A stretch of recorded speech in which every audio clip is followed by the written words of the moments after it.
This podcast is brought to you by Independent Building Advice.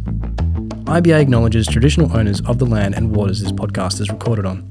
If you find this episode helpful, follow us for more so we can continue putting out free value for all homeowners in Australia. It really goes a long way. Enjoy the episode.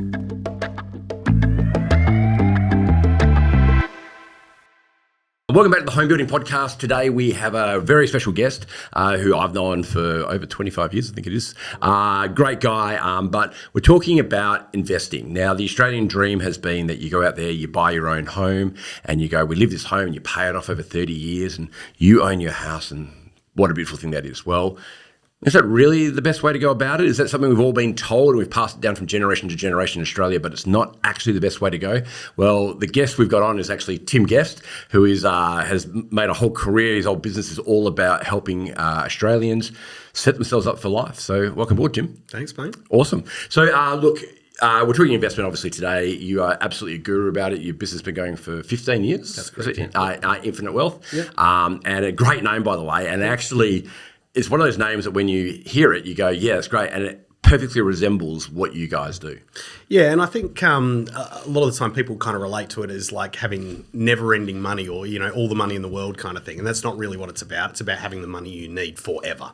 So it's about building a passive income so that, you know, you've got the freedom to be able to live the kind of life that you really want to live rather than being, you know, locked into a job, probably doing something that you don't really want to do for 40, 50 or maybe even 60 years. Amazing. Yeah, and that's the true release. I mean, the saying money doesn't make you happy. Well, money gives you options, and options to do whatever you want certainly does lead to happiness. So that's right. That's great. So, so what is Infinite Wealth? How does it all work? Tell us a bit about it. Yeah, sure. So, essentially, what we do is we specialise in working with everyday Aussies. I have a passion for working with people that come from sort of similar backgrounds as what I came from. I grew up in Gosnells, which, you know, for those listeners in Perth will be aware that it's, you know, kind of one of the lower socioeconomic kind of areas. And, you know, I guess my story is, you know, I came from a single income family. My old man was the only income earner in our family. He got made redundant during the recession of the early 80s, late 80s, early 90s. And watching my dad go through that period, I guess, really kind of changed my perspective about money. I'd never really thought about money prior to that. But, you know, there was actually this really kind of memorable incident that happened for me when I was in my early teen years where it was just me and dad at home. Typical teenager, I did something that upset my dad. He got really angry, kind of chased after me. I ran up the stairs looking for the sanctuary of my bedroom, and halfway up the stairs behind me, as he was chasing me, he collapsed in a heap. Oh, really? Yeah, and he was bawling his eyes out, and he kept on saying, I'm so sorry, Tim.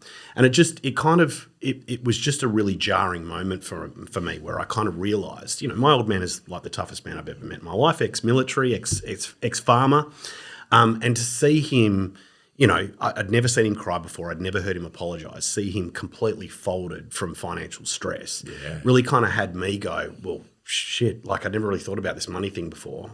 I'm nowhere near as tough as him. So, man, I better make sure I got my money sorted. And that was when I was about 14 or 15. I was going to say, you're at that age where you probably weren't even thinking about money. You know, I might get my first job at, you know, McDonald's or Red Rooster or whatever, and then, you know, back then probably $8 an hour. Yeah, look, I mean, you're not thinking about your future and the burden of looking after a family and, you know. I mean, I'd seen the movie Top Gun when I was a young kid, and all I'd ever wanted to be was Maverick from Top Gun, you know, so I was going to be military-based or something along those lines, but then I see what happens to my dad, and I could see you cast in that movie, by the way. I could see you, I'm pretty short, right? Dark hair. Yeah, well, with the aviators on, can't get wrong, Yeah, so look, looking back, I just noticed that my focus started to change. Like I started to think about what I could do to make money, how I could make money. Yep. And for me, I guess like it does for most people, my plan was pretty simple. All right, well, when I leave school, go and get a job, be a great employee, work hard, climb the ladder. And I guess my view was that in somewhere in the distant future, I would be on some kind of high income that would be my ticket to kind of financial independence or financial security. Yeah. And of course, joining the workforce and starting to climb the ladder, it didn't take me too long to kind of realise that having a job was never, ever going to provide me with the kind of financial security that I wanted. Or 35 years later when you've saved up enough. You know. Exactly. And look, there was a moment where I can remember, like I worked in sales in mobile phones, you know, this was 25 odd years ago or something along those lines, you know, when they were first kind of coming out. And I had this sales manager that I really looked up to. He kind of was a mentor I idolised. And I remember the day that I found out he was a 55-year-old bloke, and I found out he was on $55,000 a year. And I was just like, 30 or 40 years to be on 55 grand a year. And okay, this was 25, 30 years ago, but I was like, that's nowhere near enough, right? So it's like, all right, well, that plan isn't going to work. What's my alternative? And then, the only thing I was kind of aware of was you can either work for someone else or you work for yourself. So I kind of pivoted. I started up my own business. I kind of started getting involved in things like multi-level marketing, like these different schemes or opportunities where I could make money, and the numbers made sense to me. But trying to break the rules, basically, the mold. Yeah. And starting my own business, but I kind of found once I started my own business, and I typically find it, Bain, you might kind of echo these thoughts as well. Like, a lot of people get into their own business because they think that that's what's going to be their ticket to financial security. But you get into business and you generally end up realizing that having a business is exactly like having a job. The only thing that's different is you now have to work 10 times harder. Yeah, you're doing 9 jobs at once. Exactly, right? You're doing heaps more work. Yeah. All the risk is on you. You got no sick pay, holiday pay. So once again, even though, and I think this is an important distinction, I try and get people to recognize that what correlates with return is always risk, right? So I was chasing a higher return by having my own business, but what comes along with that is the higher risk.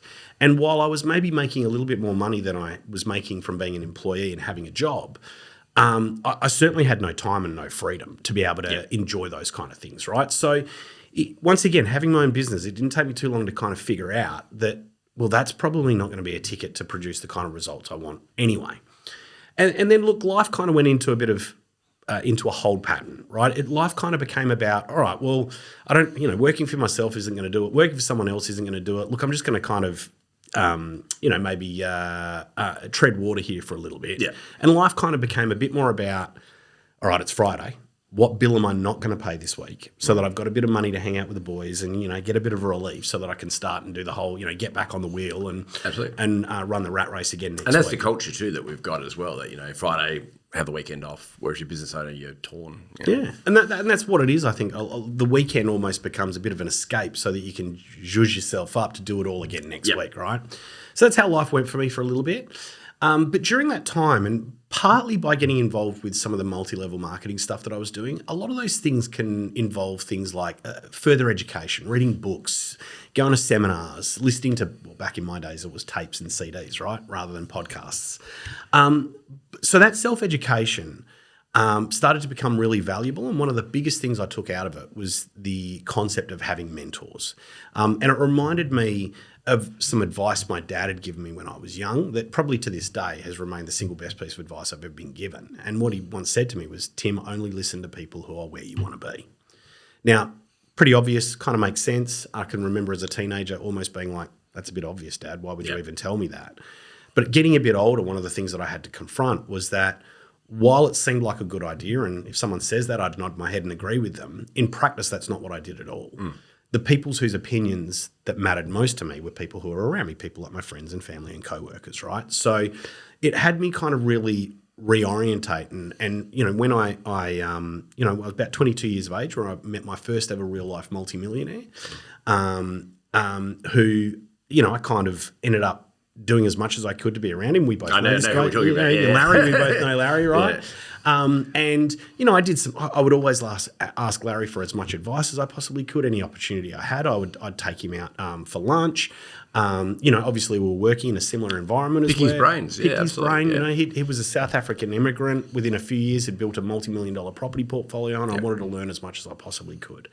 And what he taught me was the beginning of what has become a lifelong learning experience, but pretty much starting to learn that, building wealth is very different from making money. And, if you really do want to build wealth, you got to think about money in a very different way to how most, average Australians certainly do.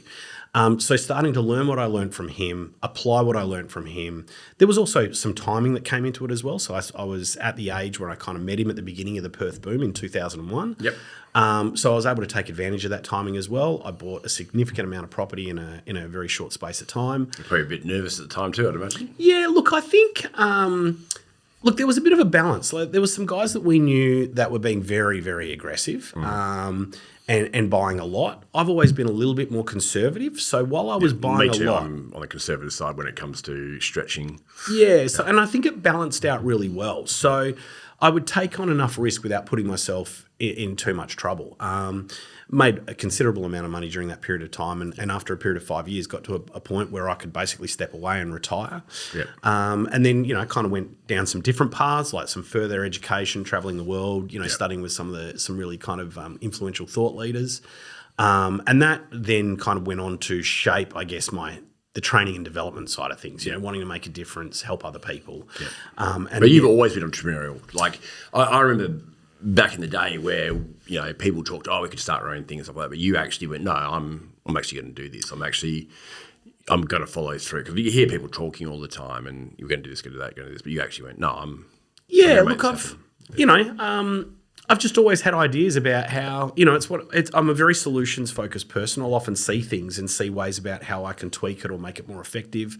And I think one of the primary drivers is also, like, I'm fundamentally pretty fucking lazy. Yeah. Excuse my language. That's right. But the way that impacted me was, let's think about how I can be smart now and what I can do now so that I can have the freedom to be lazy later on in life. Yep. So it had me apply myself very early. And then, after 5 years of basically kind of still helping people, but doing it in a non-formal way, doing a lot of traveling and a lot of study, it kind of came time where it was like, my expertise is investing and building wealth, and then I also have expertise in training and developing people. That's kind of combined these two things. Yeah. And that's where eventually Infinite Wealth and the kind of Infinite Wealth group got launched from there. Yeah, amazing. Talking about mentors and that there's one thing I listened to a podcast, I can't remember which one it was, but they were saying that you will never have haters from people who are doing better than you. It's only people who are the same or below you that will be haters. Go, you think you're going to make it, you think you're all good, but people above you who have already made it that you're trying to get to that level, you never have haters because they're going to go, hey, mate, we'll support you, because they know the journey they've been on and they generally want to support people around them, and that's who you surround yourself with. I had this great strategic idea for our business the other day, and I rang someone and I started saying it, and since I started saying it, I stopped. Because I went, oh my God, that's right, this person's the most negative person ever. And they caught on that I was telling them, so I goes, no, tell me more about what you're about to say. Then I went, no, I was trying to get out of it. And then I ended up saying, okay, I'll tell you. And sure enough, no, that won't work. And I went, yeah, okay, great. How do I get out of this conversation? But if I'd spoken to the right people, again, I was just thinking, going, oh no, because and they instantly, I know they're always, every time I tell them something, it's always negative. You don't need those people in your lives. This person has to be in my life, but I'll tell you who that is later. But well, my point is, though, it's like you've got to choose who you speak to about it, because you might throw away a great idea, or you might just need someone to back you on it. When you're running a business, you might have a really bad day. Sometimes someone go, mate, you still got this. I got you. I support you. That's who you need behind you, not the people that, mate, I don't know what you're going to do. You're screwed. You need that support and that help. Yeah. Which I think is important. Look, with 100%, right mentors. 100% agree. And I think that's it's another way of kind of talking about that kind of advice that my dad gave, is only listen to people who are where you want to be. If people have not produced the kind of results that you're looking to produce, why would you listen to their opinion? You know? So can I say one important thing in that? Sure. I just want to say thank you to you, because when I started this business 5 years ago, and you've been going for 15, very few people did that when I launched the business. So people said, oh, well done, congratulations. But you actually reached out to me a few times via message and that, and said, hey, good on you, Bain. I'm stoked to see you're going to make it. You sent really nice messages to me, which you didn't have to do.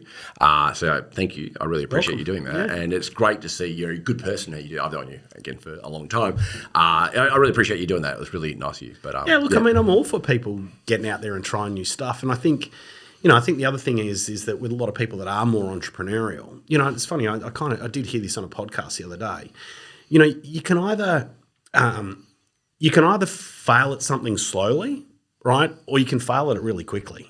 And I think there's a lot of benefit in failing quickly. Like, you might as well just go for stuff, because the sooner you try it, the sooner you're going to learn 5 or 6 different ways that don't work. Yeah. And, no one's ever done anything perfectly. With everything I've done in, my business or in my personal development, you have an idea, you'll test it and trial it, and it may work and it may not. But even if it doesn't work, what you get is a whole bunch of intel that can then inform you about your next. Yeah, you still got something from it. Oh, 100%. 100%. So, yeah, I'm all for people going for it and seeing what they learn by trying it out. Awesome. So what does Infinite Wealth do? Like, tell us about so it. fundamentally what we do is we educate, we design, and we implement investment strategies for everyday Aussies to help them reach their financial goals faster and ultimately retire earlier. So like I said, I come from Gosnells. I don't really want to work with high net worth individuals. They don't really need my help. I want to work with everyday mums and dads who are looking to build their wealth. They're passionate, but they don't really know what to do and they don't know who to trust, which is probably the two biggest barriers that we can see for people out there. There's a lot of people that say all sorts of different things. How do you know who to listen to? They generally ask their friends and family who probably have no idea. Making it up as they go. Yeah, and I kind of find there's a little bit of a spectrum out there. The spectrum kind of ranges from people that are ethical and have really good intentions, but at the same time don't actually know what they're talking about. They haven't produced the results. And then on the other end of the spectrum is maybe they're people that do know what they're talking about, but maybe they're not that ethical and they're just trying to get your money into their back pocket. And that for me is essentially the financial services industry. Yep. And I'm a little bit of a contrarian. Like, a big part of me coming into the industry was to basically sort of, because I actually think building wealth is really, really easy. Once you know how. And I think the financial services industry, the analogy I often use for it, it's like the shampoo aisle in your local supermarket. Like you walk in there and there's 1,000 different options. Yeah. And there's all different sorts of colours and, this one's got like jojoba and, all extra body and this one's got tea tree oil extract and there's all these different features that try and separate them, but fundamentally they're all the bloody same. Yeah. And the reason why they make it so complicated is so you feel like you need advice and you need to pay someone to navigate the minefield that is that industry. But really once you understand what I often refer to as the key distinctions of building wealth, it's far simpler and far easier than most people think it is. And that's fundamentally what we do. So we educate people so that they've got the confidence to kind of navigate the minefield that is that industry.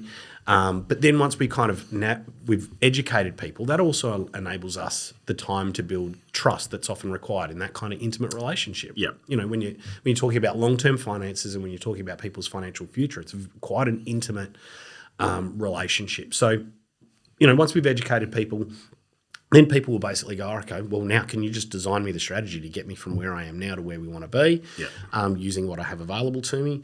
And then once we've typically designed the strategies for people, they've got the option to go and do them themselves. But most people will just turn around and go, well, I'd prefer to hang out with my kids on the weekend, so can you guys just do it all for us? Yeah, that's make it happen. Yeah, absolutely. And it's probably safer that way. It's probably easier for you guys the more you do because they're not getting in the way. I mean, if you're talking investments, we've had people on before where we've had investors on and, a particular lady, single lady, and she wanted to have bright pink overhead cupboards in her kitchen. And it's like, but you're not living in this home. Why you're kind of alienating a lot of people? No, I really, really want it. But it's completely investment property, and people can get emotionally get in the way of it. Go, well, this is purely investment for you. So, what's going to make you the most amount of money is what we should be focusing on. So, and look, I view houses very much as a box that's going to make me money. Yeah. I couldn't even tell you one of the last times I visited one of my investment properties. That's not how my relationship to them works. I've got a property manager that manages them, and I want to make sure that my tenants get what they paid for. So, if there's any maintenance issues, they get taken care of. But fundamentally, for me, it's an asset. Yep. Yeah, and that's how it should be. Yeah. But people can get emotionally involved, and that's the point. Is that if you have someone who treats it like an asset, who treats it, hey, this is a tool for you to get where you want to be with your life, then let us take care of it. But obviously, if people want to get involved, cool. I think the other aspect of it, you might, correct me if I'm wrong, but it probably is the same for you. There's probably not many people out there that can do what you do as fast, as good, and as quickly as efficiently. As efficiently, right? Yeah. So, once again, while a client could take their investment strategy and go and do it on themselves, like we've got economies of scale. This is what we do every day. So no one's gonna be able to do it as fast, as cheap, or as good as what we can do it. And also the other thing for you, like again, we started the industry about the same time. You've been through 3 booms now.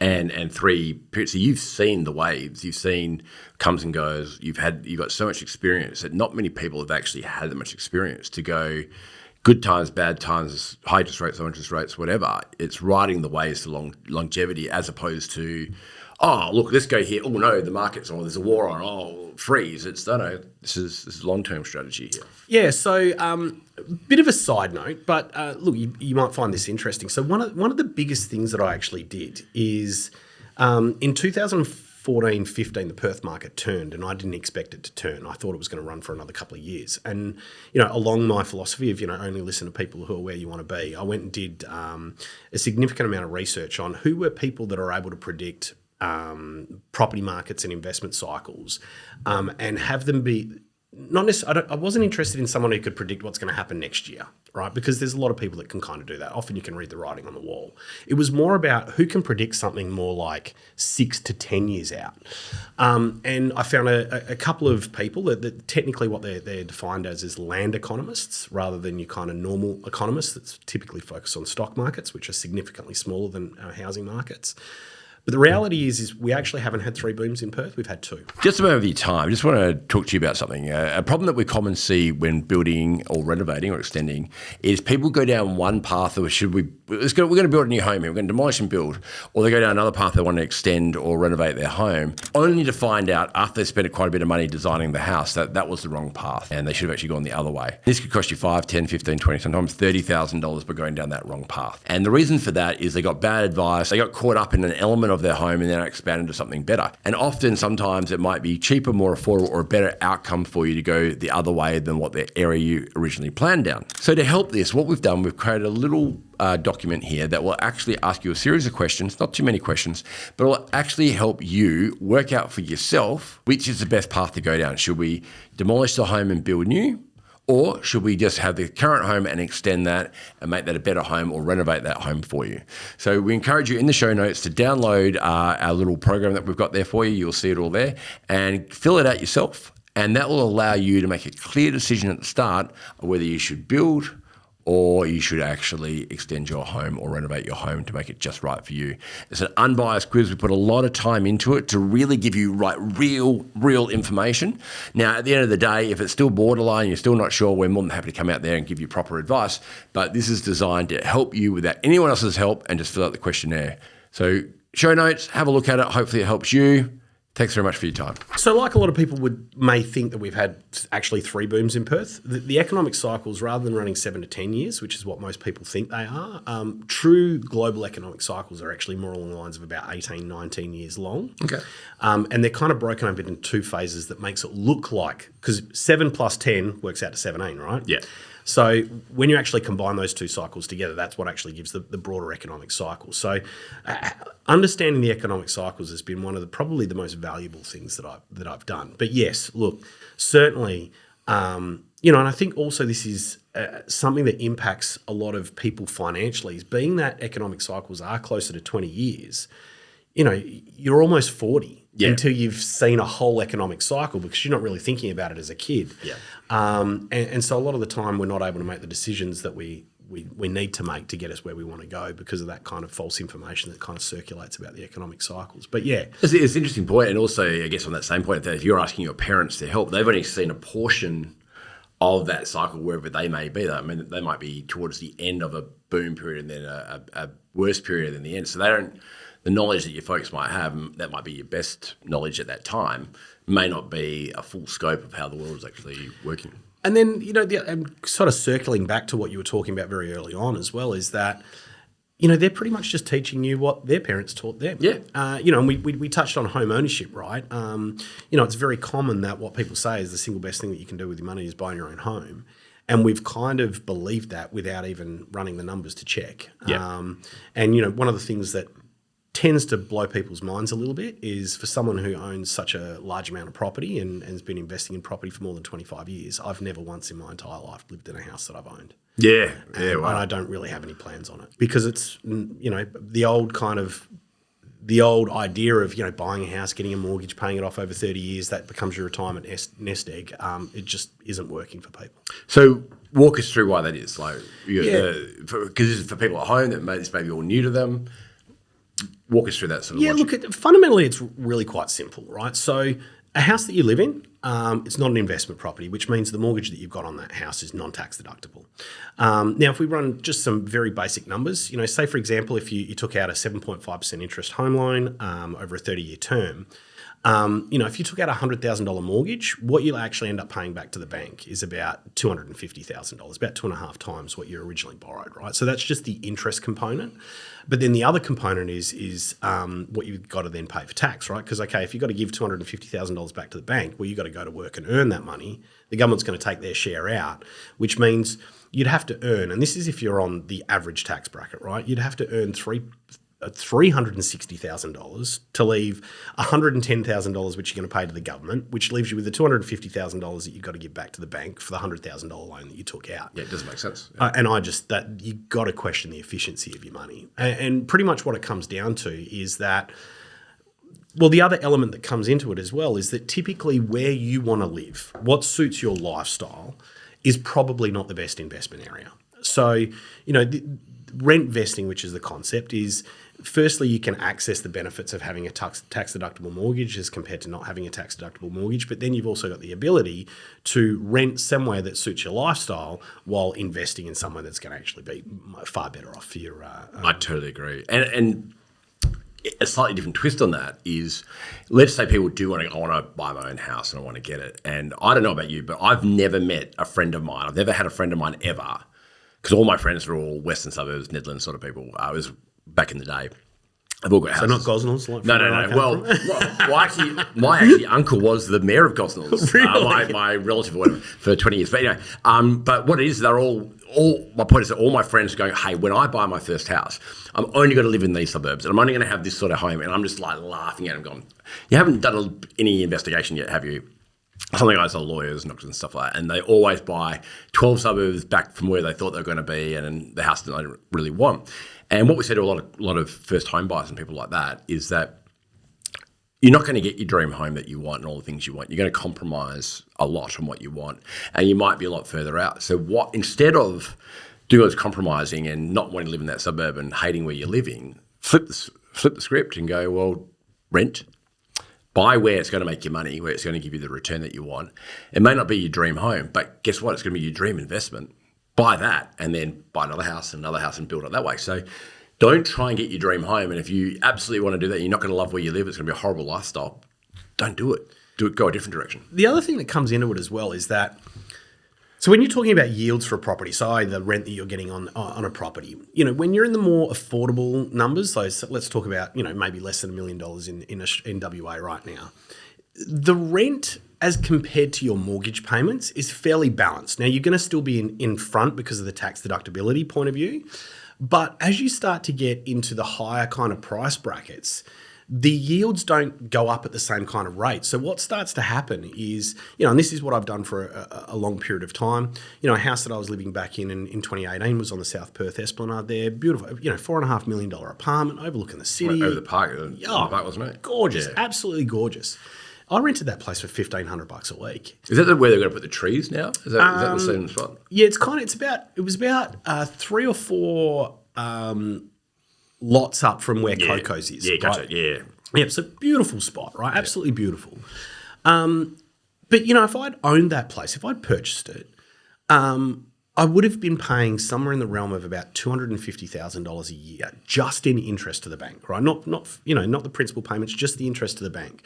To rent that property was $1,500 a week. So we're comparing $75,000 a year to $250,000 a year. You're effectively $175,000 better off every single year by renting that house as compared to owning it. And then, of course, the question is, well, what am I doing with the extra $175,000? They're like stamp duty, anything else to buy it. Yeah. And then that $175,000 a year I'm using to service. I mean, that could service 15 investment properties, right? So I've got 15 investment properties with 15 different tenants where the rents are much closer to what the mortgage is. They're, probably close to paying for themselves. And I'm living in a $4.5 million apartment. Yeah. And I'm renting it as compared. And, there are some, and I get this all the time because we're so emotionally connected to owning the thing that we live in.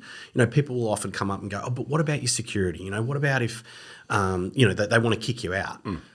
But, you flip the script for a second. What does a professional investor want from a tenant? They want long-term tenants, right? Yeah. So often I'll go in and I'll negotiate longer-term tenancies, leases. When I often negotiate a longer-term tenancy, what often happens to the rent? They'll often give you a discount because you're negotiating a longer term. Absolutely, yeah. And you got less competition in that market as well. Yeah. Yeah, and then, things like do you think any of the owners have a problem if I want to improve the house, if I want to paint the bedrooms or something? Oh, they're like, go for it, man. Yeah. Same with me. I'm a landlord, right? If one of my tenants rings up and goes, hey, can I paint the bedrooms? I'm like, go for it. You know, someone wants to put a shed out the back, go for it. Absolutely. And also, if it's an ego thing, no one knows you're renting. No one knows you own it. I mean, who cares? You know? Yeah. The only thing is, okay, you got someone that comes around and does a rent inspection once every 3 months. But my mindset was also, well, I'm 175 grand a year better off doing this. Why don't I just put a job on Airtasker, get someone to come around, clean the house from top to bottom? They do all the spots like behind the washing machine, behind the fridge that you never do. Yeah. Like financially, it doesn't even compare. And I think the rent vesting, while it's not required to build your wealth, it was probably the single most influential factor that allowed me to go from, being a 22-year-old that was in $40,000 worth of personal debt to being 27 years of age, having 13 properties and being retired at the age of 27. It makes sense. It flies in the face, and I know it often creates a little bit of an emotional, visceral reaction with some people because we're so conditioned. And I think I just want to say on that as well, like, this conditioning, we call it the great Australian dream, right? It's home ownership. But where does that come from as a concept? Fundamentally, it comes from America, the great American dream. And where does that concept come from? Well, that concept was actually a marketing campaign created by banks after 1945 to convince people that the symbol of prosperity and security was owning their own home. Mortgages are made for banks, yeah, Exactly absolutely. Right, exactly. So, when you run the numbers, there's just no comparison. Yeah. So, now, like I said, the big thing is the mortgage, right? So if people don't have a mortgage or if they've paid off for a significant amount of their mortgage, the numbers flip and it's actually not as beneficial to rent vest. But certainly for first home buyers or people that have got large mortgages, it's certainly something that they should be considering if their goal is to build their wealth and retire early. Well, the thing is, though, that with the way the price is going now, the cost of owning a home could be generational, because you're got to pay this thing off, let alone your uni fees, whatever else you got on top of that. Yeah. And living in the whole thing, you have to be dual income for most people's homes. So what's the plan to not do that the rest of your life, and that is you've got to be clever with your money. Yeah. And in WA particularly, but obviously you don't just look at WA, but looking at WA in particular, where with mining and everything else that's going, it's a pretty safe property thing over a long period of time to buy. But you got to buy strategically. If a suburb just had a 45% growth last 6 months, it's probably, you don't buy there because you're buying someone else's growth. Buy the next suburb. It's not just buying anywhere; it's buying strategically. Yeah. Look, just on that as well, because a common question that I do get from people as well is like, "Hey Tim, how can house prices keep going up? Like, surely they get to a point where they're too expensive that the average person can't afford them, and then because the average person can't afford them, effectively the prices stop growing." Now, I think the best way to think about this is to kind of flip the question a little bit and say, well, all right, how do banks make the majority of their money? Banks that make the majority of money on interest on mortgages. So that being the case, do you think the banks are ever going to allow the day to come where you can't afford to take out a mortgage? And the answer is, of course, no. And, being that we've been in the industry long enough, we've seen some of this as well. Is what will happen is the industry will continue to evolve and the banking industry will continue to release products that enable people to afford a home. I can remember when I first got into the industry, the standard mortgage was a 20-year mortgage. Then not long after that, it changed to 25. And that's probably when you joined the industry. It was 25-year mortgage was standard, and then there was 30. Now, I'm not sure, because we were working at different places at this time, but I can remember in 2006, 2007, we were doing 40-year no deposit home loans through police and nurses. Yeah. 40-year home loans have been around for a long time, and there's talking about 50 or 60 at the time. Yeah, Trump's talked about in the US, 50-year mortgages. Yeah. I'm not sure the numbers, but with 40-year mortgages, I think there's something like 17 or 18 lenders in Australia right now that offer 40-year mortgages. Yeah. We're even having banks offer 50-year interest-only mortgages. Now, they will look very specific cohorts of people, but you can start to see where the kind of The banking sector's interest is growing in these products. I mean, shared equity is another product where, and this is kind of how the Europe works a little bit. You go in partnership with a big organisation to buy a house, and you don't buy the whole thing. You're only buying 70% of it. Yeah. That makes it more and more affordable. So syndicates, all sorts of different things that people do. Yeah, so we'll continue to see those banking products evolve over time that enable it to be more affordable for people. Well, that's the thing, though. I mean, when COVID hit, a big building issue was essential services because I don't know what it is now, but 9% of our economy was made up of construction. So, which is a ridiculous number. It shouldn't be that big, but that's a whole nother podcast conversation. But the reality is, though, is the government needs construction to happen, and they need. That's why you get a better first home owners grant than you would with buying established, because established they need to create jobs. We need supply. 100%, and that's the thing, though, right? So. At the end of the day, if the government needs it, the banks need it, they're going to find a way to make it work. But it's also strategically doing it. So just changing subject a little bit. So if you had someone who's like an 18-year-old person, and they're going, hey, I've just finished school or uni or whatever it might be, or maybe their early 20s, what advice would you give them as far as things go? Yeah, so look, the first piece of advice... Besides coming to speak to you guys. Yeah. Well, the first piece of advice that Larry gave me was... pay yourself first. And in fact, one of the first finance books I ever read was Robert Kiyosaki's Rich Dad, Poor Dad. And that was one of the fundamental lessons in that book as well. Now, most people have heard of this term before, pay yourself first. But one of the questions I always ask is, okay, what do you think I'm talking about? When I say pay yourself first, what do you think I'm talking about? And the most common answer is saving. Okay, well, am I talking about saving? Let's have a look at how most people save. And how most people save is they go to work, they earn the money, government takes their share out, they then pay all their bills, and then they promise themselves that what they're going to do is save what's left over. Yeah. And the next question I was, okay, so how's that working out for everyone? Right? And the answer is not well. Right? Look, occasionally you'll get the odd person that is good. They're that personality type or a specific kind of orientation that they're good at saving their money. Yeah.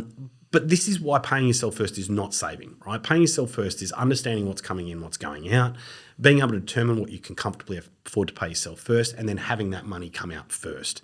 And, the easiest ways to do this is, if you're an employee, tell your employer to pay you into multiple accounts. Have a pay yourself first account.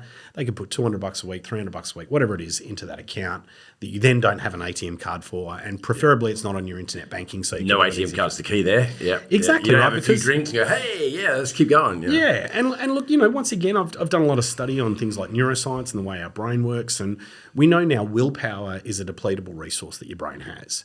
And you go through the day, you have a stressful day, you deplete your willpower. If you've ever had a tough day, it's hard to stick to your eating plan. It's hard to stick to your fitness plan at night.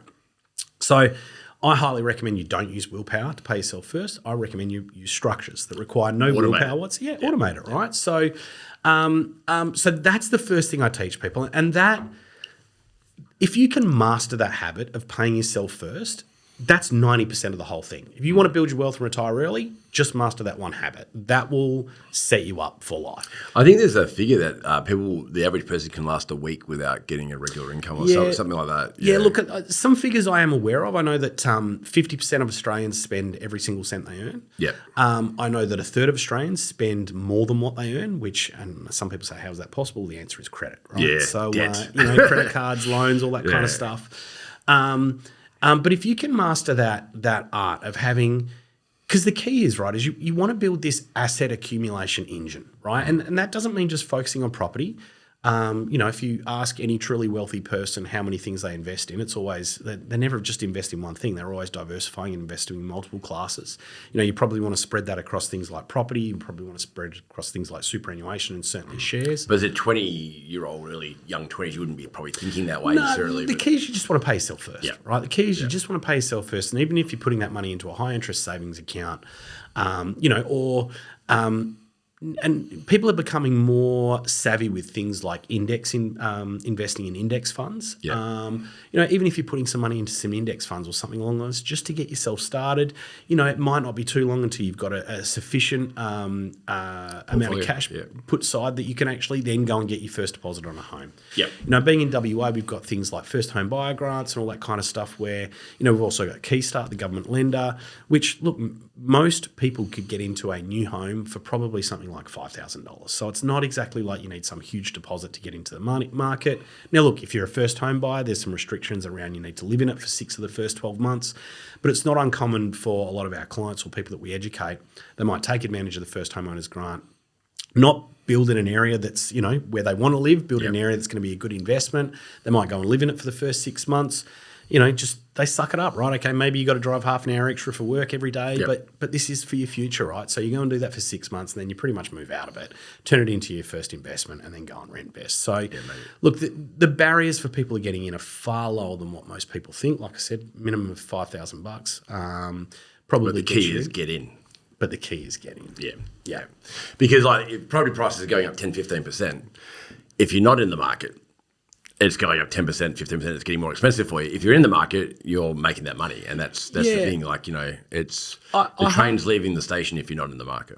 Yeah, look, I highly, I really respect the Barefoot Investor. Yeah. And some of his, really simple kind of money management tips. But he's got this idea that people need to save 20% to buy their first home. And I just think it's the most mental thing I've ever heard in my entire life. Like, it's not uncommon that median house prices are close to $1 million. You've got to save 20%. That's $200,000 plus all your fees. You probably need $250,000.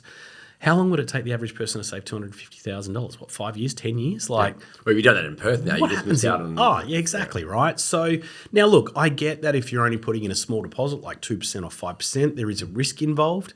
But, typically when you're borrowing mortgages, there's, a 3% buffer rate that's built into all the bank's serviceability calculators.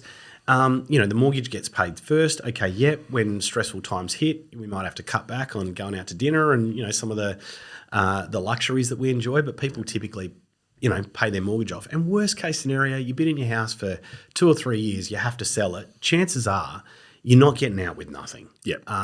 So you've probably made some money by going through that process. So, I cannot fathom why anyone would save 20% to get into their first home. I agree. You've got options, but saving that money, it takes a long time. And, it's going to... You could have done a lot with that money. And we talked about this before. You and I, we used to work together helping first home buyers. Like, that's where a lot of this passion for helping people from an investment perspective came from. Everyone would come in and sit down with us and they'd tell us the areas that they'd want to live in, and we'd kind of almost be smirking a bit, going like, "You're freaking dreaming, right?" Yeah. Cost out of your price range. Yes, right, it is. Yeah. So, but I would I'd kind of reorientate things towards, well, look, guys, this is your first home. Chances are you're not going to live where you want to live. So let's make the wisest investment decision that we possibly can, so that you make as much money as possible out of this first home, so that you're able to upgrade or get out of your first home into your second home as quickly as possible. Yeah, well, I've had clients I've been helping for 15, 18 years now that have keep coming back to me every few years, go, "Oh, we've done really well now, we want to do another one." And when I first met them, one of them was working at Coles, the other one was at Bunnings, I think it was. And they're earning, and now they're worth a fortune. Yeah. Because they've actually, they were wise enough to know they didn't know what they were doing. So just go to me and go, "Where do I buy next?" Well, okay, the train line is going here, so it's here now. So buy 2 stations up before the train line goes there, you're going to make your money, or this is happening, or bid into the beach. And they've just, cool, whatever you say, we'll do that. Yeah. And they've just built up money. And obviously you do this me times 10,000, but it's basically that, just at that minor stage back then when we just go, "Hey, this is where you want to buy." That's basically where you've turned into a full business where you're helping people all the time of all different walks of life. Yeah, one of my favourite stories of one of our clients is a guy by the name of Craig. He's an auto electrician. When he met us, he was 50 years of age, never owned a home in his entire life. And from his perspective, he was never going to, right? He just was never going to be in that position. It was not a possibility for him. And in fact, I think a couple of weeks before we met him, he'd just been declined for a $20,000 or $30,000 car loan. Right? His parents probably never had a house either, Yeah, I don't know the details around his parents, but I guess he was just in that mindset, like, bloody hell, I've just been declined for a $20,000 or $30,000 car loan. I'm not in a very good financial position. The idea of the concept of buying a house, well, that's never going to happen, right? We've probably been working with him for maybe 5 years now, but that guy's now a millionaire. Yeah, well. Right. He's got 3 investment properties. He's made over $1 million in the investments that we recommended that he's got into. I think his portfolio costs him less than $100 a week to hold and run. And his experience of life has completely changed. You changed the whole outcome. Completely changed. Whole outcome, yeah. Another one of my favourites, although I should say I don't have favourite clients. Right? They're all my favourites, right? No, but another guy, right? He was a truck driver, and I can remember when the guy he's 6'8", right? He's a man. He's a mountain of a man, but he was always grumpy. like looked always grumpy, and he had a couple of teenage kids, a wife, and he was just in this mindset where he knew his role. His role was to work his guts out 6 days a week, driving trucks, put money on the table so that he could provide for his family. And he was okay with that. Like, this is my role and this is what I've got to do. And, I'm probably never going to have financial security or anything. And I've just got to work probably until the day I die. But I'm happy with that. That's my role in life, and I'm happy to do that. And, we met him probably maybe 10, 12 years ago or something along those lines. I mean, once again, he's now got a large portfolio of properties. His son has even now started to build his own portfolio of properties as well. And this guy, he's like a completely different man. Like, every time you now see him, he's smiling, he's happy. It's like life is completely different for him. He's making money while he sleeps, and he's creating for his family. Yeah. And that's really what I get a kick out of doing, right? It's not. It must be very rewarding. Yeah. To see. A lot of people think it's about Lamborghinis, and it's not about that. Like, the average Aussie doesn't really want that. They want the freedom to be able to provide for their family. They want to be able to have some travel. They want to be able to, another example, a guy was an engineer working FIFO, hated it, absolutely hated it. His dream was to wash boats 3 days a week at the South Perth Yacht Club. Built a portfolio with us. It got to the point where after about 4 or 5 years, he was able to quit his engineering job, go and get a job as a boat cleaning boy at a yacht club 3 days a week. And the guy, he's living his dream. Yeah. That's the thing, though. Money buys you freedom. True freedom, to do what you want to do. That I don't like my boss. I'm out. Yeah. That's exactly right. So if you had someone who's like in their 30s or 40s, they've got a mortgage, they've been doing the whole thing, paying their mortgage off like a good person does, like, as the banks tell you to do, what would be your strategy for them? What would you be thinking for them? So for me, it always starts with a very simple exercise. Is, all right, imagine you wake up tomorrow morning and you were financially free or financially satisfied. Tell me what life looks like. Yeah. We even start from, okay, well, what time do you wake up? Do you wake up, the same time you wake up this morning? You wake up at 9, or we're not even talking about the morning, right? Yeah. And then I get them to kind of create what their, I wouldn't say ideal life is, because it's not about creating some pie in the sky thing. It's like being financially satisfied, being financially secure. What would it look like? What kind of car are you driving? What sort of holidays are you going on? How often are you going? Have created this picture of what we refer to as financial freedom, financial satisfaction. Then we start to quantify that. All right, well, if that's the kind of life you're living, how much cash are you going to need every single year to be able to live that life? And that effectively becomes the figure, which is that's the passive income that they need to generate to live the life that they want. And then we've got a clear picture about, okay, well, this is, and then we can do the final calculation, which is, okay, well, if you need that passive income, what sort of asset base are you going to need to require so that it conservatively produces that passive income every year? And look, it's not uncommon that people sort of get to a place where they want, talk about $150,000 or $200,000 passive income as maybe as a couple. We'll get them to where they want to be. Okay, great. Well, we can kind of do the back work. That probably means you need about $4 or $5 million worth of net assets outside of your own home. All right, well, where are you starting from? Okay, well, we've got our own home. We've got equity in our own home, or we don't, whatever it is. We start, okay, well, we know where you want to get to. We know where you're starting from. And then the next part is, well, how much can you pay yourself first? What's the resources that you can utilize to get you where you want to go? And then we utilize that. We've got this kind of proprietary software that we use to then model things out. But essentially, it's about building. So just to pivot for a second, and this is another thing that like Larry really kind of helped me with. So the first thing he taught me about was, pay yourself first. And I went away and did that. And I put together about $6,000 or $7,000 in about 6 months. And then I kind of came back to Larry and said, all right, I've been doing that. Yeah. I now got some money. Now what do I do? And one of the first things he did, kind of once again, to tying it into that, only listen to people who are where you want to be, he pointed me in the direction of the top 200 rich list in Australia. He said, go and find this. Go and do some study on it. Go and read up about who's in the top 200 rich list, how they built their wealth, where they came from, and see what you can learn from it. And as I started to do the research on this, there were two things that stood out glaringly to me. So the first one was, out of the top 200 rich list, more than half the people built their wealth the same way. Yeah, wow. So I'm like, all right, well, that gives you a good sign, right? If all of these people are using the same investment strategy, it must be a pretty good one. I'm on the right path, yep. But there was a doubt. But maybe that's just a strategy for really rich people. Right? I'm not rich. I'm starting from nothing. Will this apply to me? Did further research and started to realize that of those people, 75% of them started from nothing. All right, so half the people do this and 75% of them did it from nothing. It sounds like a strategy that could work for me. And it's a strategy that I now call the chain reaction strategy. That's not some, name that it's a name that I've given to it. In fact, there is no real name for the strategy because for most rich people, it's just, well, no, that's just what you do. It's nothing special. It's just, that's the only way you do it. That's the only way that makes sense. And what it essentially is, it's an investment strategy that's where you've got houses that buy houses. So you're building it on a portfolio of Australian property. But then you're then using those houses to then buy other forms of assets. So the most common example that I give, the first property that I bought was in 2001. Larry told me to buy my first property in Balga. I can remember at the time telling my friends and family that I was looking at buying a house in Balga, and of course, why the hell would you buy there? Balga. Exactly. Yeah. That's even worse than Gosnells, right? But of course, I listened to Larry because Larry was the guy who was where I wanted to be. I didn't live in that house. I rented that house out. I was getting $120 a week for rent. Now, we're talking, 25 years later, right? It's fair enough to assume that the house is now worth more than what it used to, but it's also fair enough to assume that what I get in rent now is more than what I get used to. So the surplus that I get in rent, I then start investing from an investment property into another form of asset. So I'll start putting that into index funds. I'll start putting it into superannuation. I might start putting it into business. I might start putting it into crypto.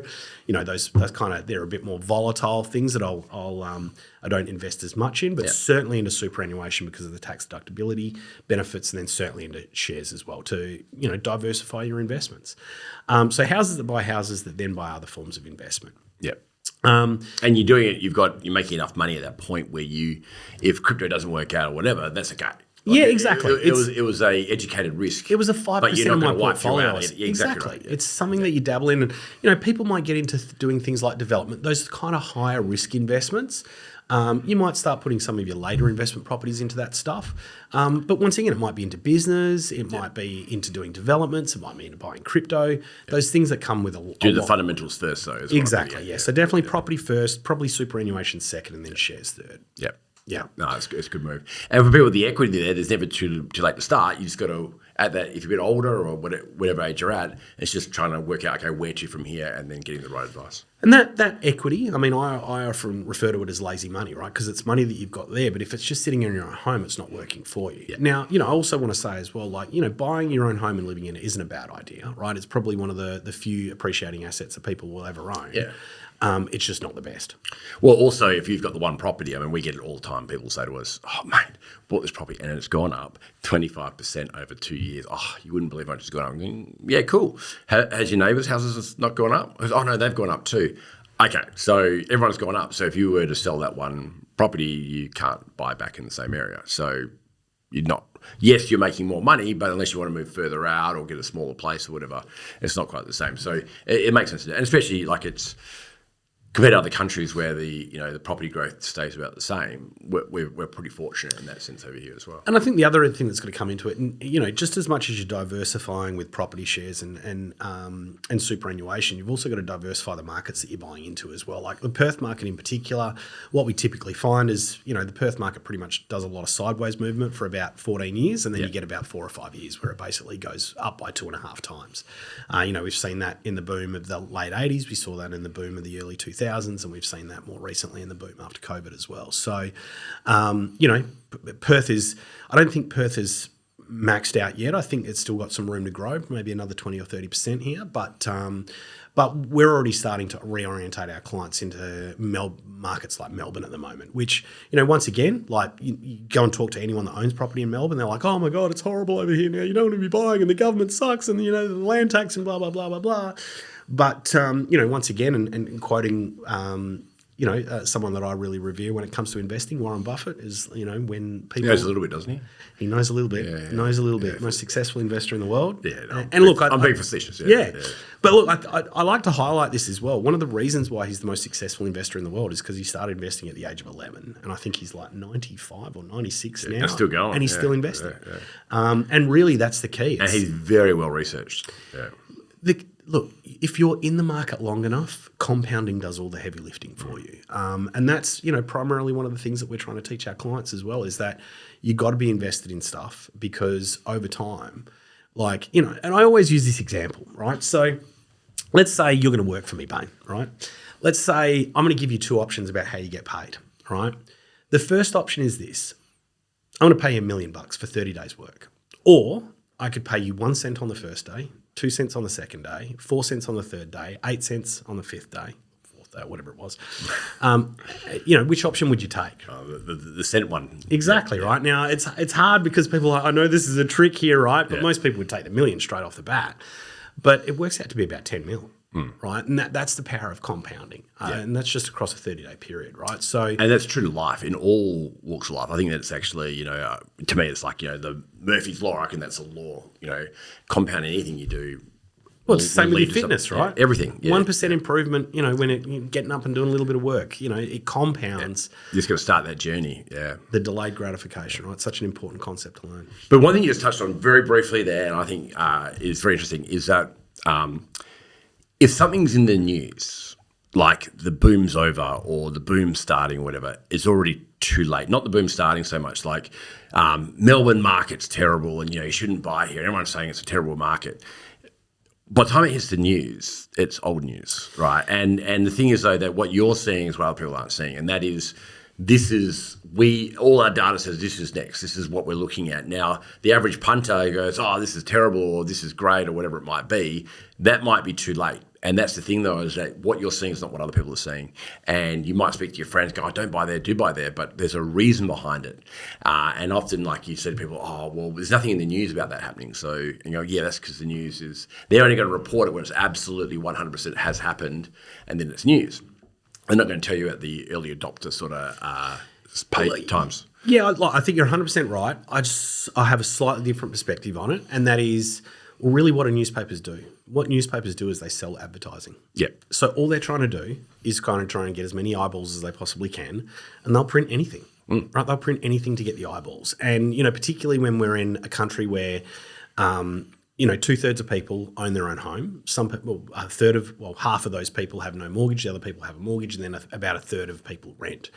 Interest rates is hugely applicable to most people, right? So, there's going to be stories about interest rates in the newspapers every day, and common saying in media is if it bleeds, it leads, right? So if there's any kind of drama story, the world's going to end or anything along those lines, it's always going to be in the newspaper. So yeah, look, I haven't seen a headline saying everything's fine. Yeah, everything's great. Yeah. And nothing to report. Yeah. Yeah, there are, and it's classic, right?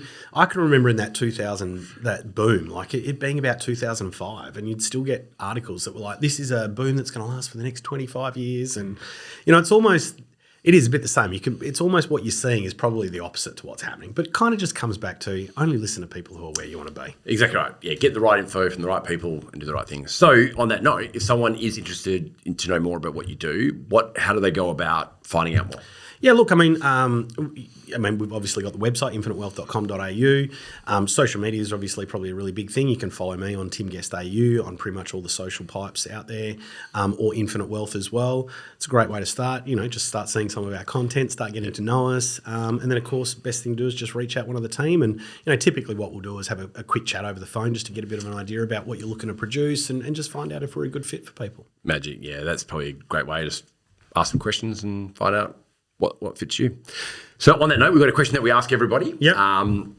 You're going to build a house, well, maybe not for you, maybe for investment. But no, let's say you're going to get a house, build a house, or renovate, extend, whichever it's going to be, and you had 10 grand that someone gifted to you. One of your clients has made $10 million, has turned around and goes, Tim, here's 10 grand to say thank you, spend it on your house.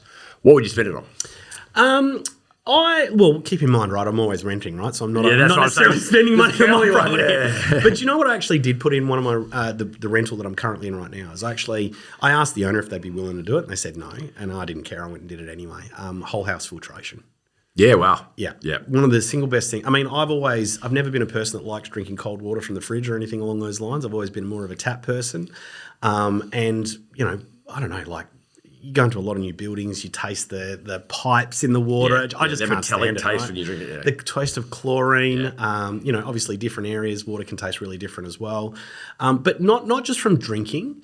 But the other thing is, I've kind of experienced some autoimmune conditions and stuff like that, certainly as I'm getting on in a little bit of an age as well. So having whole house filtration where I'm like showering in clean, purified water, I've found it has made a really, really big difference. If you have it and you go away from it, you really notice it. That's where you live every day, and then you have a shower somewhere else. You go, this doesn't feel.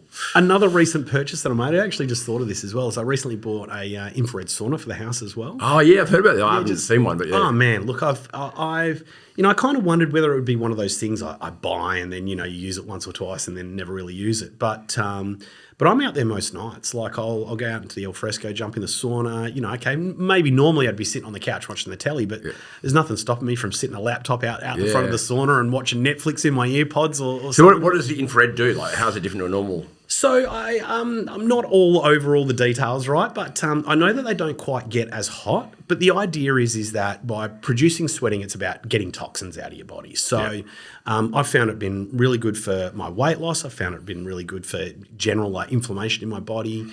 Even my skin, things like I just feel like my skin is clearer and cleaner and things like that. So those two things have made, that's what I have spent money on in the last probably 12 months or so. And good enough for the question. Man, I've found the difference it made quite significant. Yeah, amazing. Oh, I like it. And you know what? Those everyday health things is what pays off. So if you're going to, buy a nice painting with your 10 grand, but having a filtration system or infrared, sauna and so forth, that's long-term effects that's going to be rewarding for you. If it makes you feel good, then that's what it's all about. We've bought a couple of those air purifiers as well for the house as well, which I've just, We've only got 10 grand here, Tim. Yeah. Well, a couple $100 from, the good guys or whatever it is, right? But look, I've had a big focus in the last 12 months about kind of trying to reduce toxins and things like that in my house. I've changed all the cleaning products that I'm using. I'm doing things like the whole house filtration. For autoimmune, it makes a massive difference. Yeah, I'm just, as we get older, we start to feel things a bit more. We don't have the surplus in our health that we used to. You got young kids. I got young kids as well. Yeah. I just want to do as much as I possibly can so that I'm still active and able to keep up with them. Yeah, that's good. I love it, mate. Tim, thanks for coming on the podcast. You've been great, as always. Never any doubt. Look, Infinite Wealth, I think, is a great business. I think if people are dabbling or thinking about buying a property or getting into investment or really want to try and set themselves up, I think I can't think of anyone better for that line of work. So that pathway to go down and just, you don't know what you don't know. Asking your friends and family for their advice and things, they might not be experts. They can only give you what they know. Definitely worth reaching out to you guys, having a chat and finding out a little bit more about what you do and if it's right for them. Fantastic. Thanks, mate. Thanks for having me. Appreciate it, mate. Thanks.